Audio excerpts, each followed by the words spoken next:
Saudara Kejaksaan Agung kembali menahan satu orang tersangka dalam pengembangan kasus korupsi proyek BTS Kominfo. Satu orang pihak swasta yang jadi tersangka ditahan di Rutan Salemba, Jakarta. Kejaksaan Agung mengungkapkan temuan baru terkait kasus dugaan tindak pidana korupsi penyediaan infrastruktur BTS serta infrastruktur pendukung dari bakti Kementerian Kominfo di tahun 2020-2022. Atas proyek yang menyebabkan kerugian negara hingga 8 triliun rupiah ini, Kejaksaan Agung kembali menambah daftar tersangka dari pihak swasta.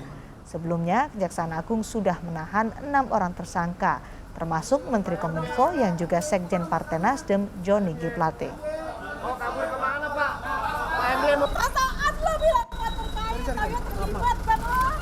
Panggil Saudara YUS selaku Direktur Utama PT BUP sebagai saksi di mana selaku Direktur Utama PT BUP yang bersangkutan ditunjuk untuk menyediakan panel surya sistem dalam